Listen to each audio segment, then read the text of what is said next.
So, with transfer deadline day looming, Nottingham Forest is still very much in the market to sign a couple of new players. Now, we still haven't seen any activity so far this window in terms of incomings, besides Wayne Hennessy coming back to the club, which is obviously, going to dramatically affect us. The rumours that we are seeing, some of them are quite rogue, others are very ambitious. As we've already spoken about the likes of Matheus Cunha, Johan Wissa, Douglas Luiz. Now, all three of them we're still clearly interested in. Matheus Cunha, we've not really seen anything new from in the last week, apart from Aston Villa now showing an interest in him. Wissa, Brentford have already made it clear that they have no reason to sell. Forest have had a 22 million bid rejected for him, which I'm not surprised about. I don't think we should be spending much more than that on him, even though I can see why Brentford would want a lot, because, he's their top scorer, best striker. Arguably, I'm not going to say better than Tony, but he has got more goals than Tony in the Premier League now for them. And Douglas Luiz, of course, it's an area that I don't think we desperately need to sign as much in the midfield, but this has been a rumour for a while. A lot of big clubs want him. The likes of Man City want to loan him. Man United, Spurs, not sure that's a big club. Fulham even showing an interest too. And Forest, of course, long-standing interest. And I even saw a report earlier saying that it is between the reigning Premier League champions and Nottingham Forest to get Douglas Luiz's signature. How cool is that sentence? I really like that. I would absolutely take Douglas Luiz. He's out of favour at Juventus, but again, I don't think it's an area we need to be focusing on. Maybe a summer sort of signing, that one.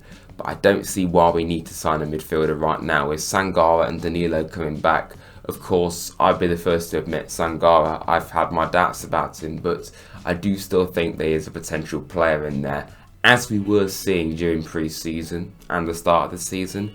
And I did a video about why he would end up being good, so I want to be proven right, because, it would boost my ego. But more to the point, I just think it's not really a priority, in my opinion. Okay, Ryan Yates hasn't done great the last couple of games, but the whole team hasn't. I don't think you can pinpoint it and just scapegoat Ryan Yates like everybody does when we start losing games or even playing at all badly. You also got James Ward-Prowse that just can't get a look in now. Someone as established as him.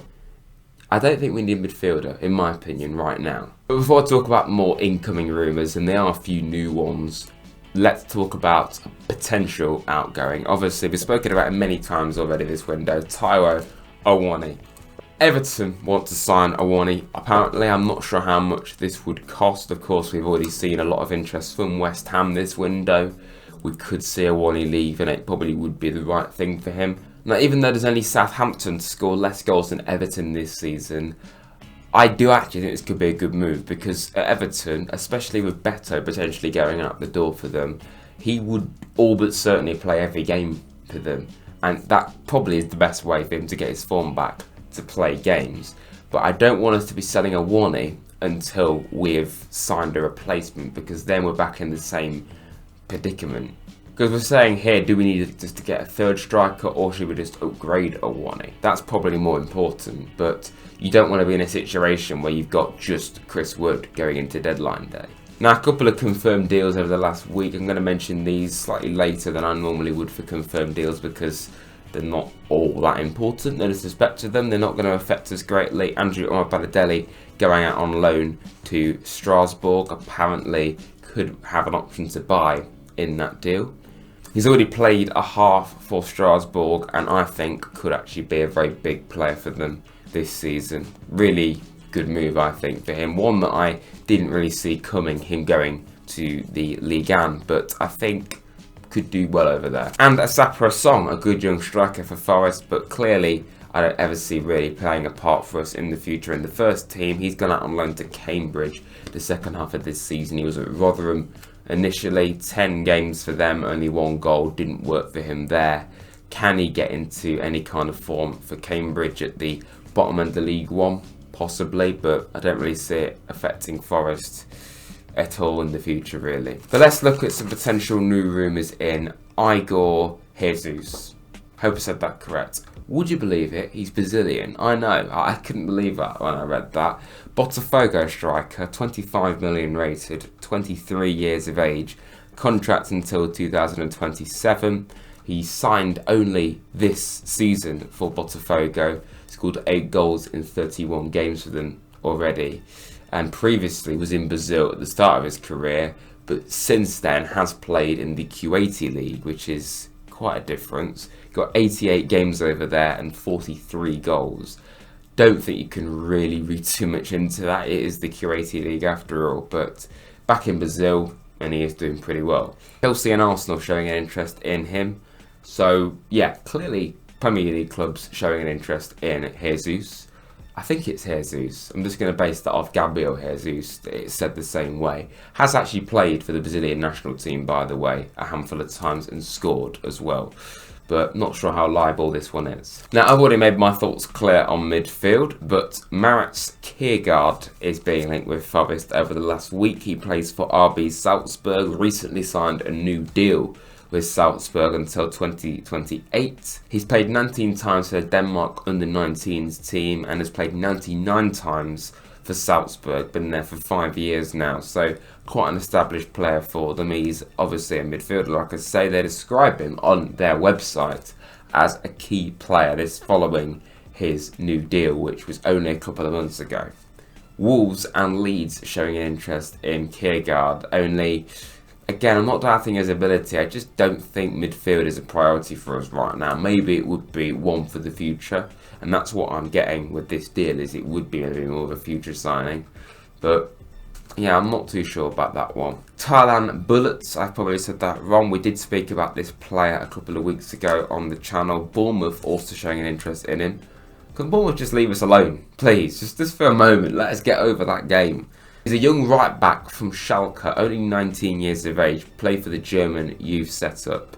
And yeah, pretty important player for Schalke already. And Schalke are in quite a precarious situation financially, so they could be tempted to sell, especially with his deal expiring next year.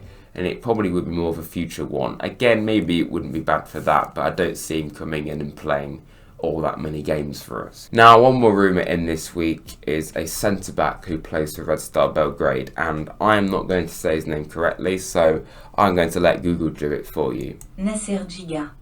Him. Nottingham Forest linked with this player. 7.5 million would be the price tag apparently. Contracts until 2028. He's previously played in France and Switzerland, so he has played in quite a few countries already. He's only 22 years of age. He's played all 8 Champions League games this season. Red Star obviously didn't really do much in the Champions League, but all 8 games is pretty good going. He's even scored a goal in the Champions League this season against PSV Eindhoven, one of the only clubs to beat Liverpool this season. I'm sure they are in Arne Slot's head, to say the least. 8 caps for Burkina Faso and 1 goal for his national team. Not really going to say much more than this. I don't know how liable it is. Probably maybe just a replacement for Omar Baradeli, but he wasn't getting a look in, so is it really worth it? I don't know. And just to end the video, a few rumours out that are less impactful on the first team. We've spoken about Emmanuel Dennis pretty much every video this transfer window. Rangers are of course showing an interest in him still. Sheffield Wednesday have shown interest in the last week. Even Saudi interest potentially. Watford already spoken about. So all these clubs showing an interest in Emmanuel Dennis. Apparently his wages, I think it's his wages, are worth 4 million. And a player that's not played a competitive game since April last year, it's going to be even harder to move him on as a result of that and what they might have to pay for him in terms of wage. So I just really hope he's not a new Harry Arter and he's going to keep, around our reserves the rest of the season.